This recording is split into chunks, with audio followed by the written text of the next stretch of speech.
Live in partner रिया चक्रवर्ती से CBI ने पूछे ये 10 सवाल। बॉलीवुड एक्टर सुशांत सिंह राजपूत की मौत के मामले की जांच सीबीआई कर रही है। सीबीआई की एक टीम पिछले एक हफ्ते से मुंबई में जांच में जुटी है।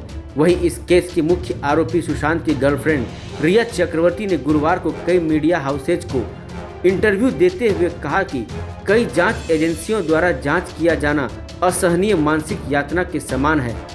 अब सूत्रों से मिल रही जानकारी के अनुसार सीबीआई ने रिया से 10 सवाल किए हैं। एजेंसी ने उनसे पूछा है कि उन्होंने इस मामले में जांच की मांग क्यों की थी। बताया जा रहा है कि रिया चक्रवर्ती का बयान मजिस्ट्रेट के समक्ष रिकॉर्ड होगा। इस मामले में जांच एजेंसियां रिया, उनके परिवार और सुशांत के दोस्तों व स्टाफ से भी पूछताछ कर चुकी है। सीबीआई द्वारा उनसे जो 10 सवाल पूछे जा रहे हैं वह हैं: नंबर 1, आपको सुशांत सिंह राजपूत की मौत के बारे में किसने बताया? उस समय आप कहां थीं? नंबर 2, सुशांत की मौत की खबर मिलने के बाद क्या वह उनके बांद्रा स्थित घर गई थीं?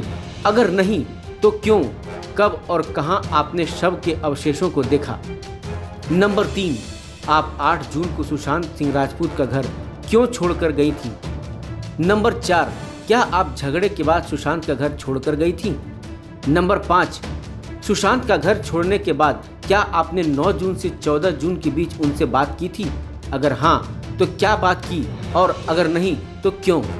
नंबर 6, क्या इस दौरान सुशांत ने आपसे बात करने की कोशिश की थी?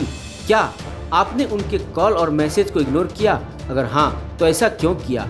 आपने उन्हें ब्लॉक क्यों किया था? नंबर 7, क्या सुशांत सिंह राजपूत ने उनके परिवार के किसी सदस्य से बात करने की कोशिश की थी? किस बारे में बात करने की कोशिश की थी? नंबर 8, सुशांत किन स्वास्थ्य समस्याओं से जूझ रहे थे? उनका क्या इलाज चल रहा था? डॉक्टरों, साइकियाट्रिस्ट और मेडिटेशन वालों की डिटेल दीजिए। नंबर 9, आपका सुशांत सिंह राजपूत के परिवार के साथ कैसा रिश्ता था? और नंबर 10, आपने सुशांत की मौत के मामले में सीबीआई जांच की मांग क्यों की थी? क्या आपको कुछ गड़बड़ लग रही थी?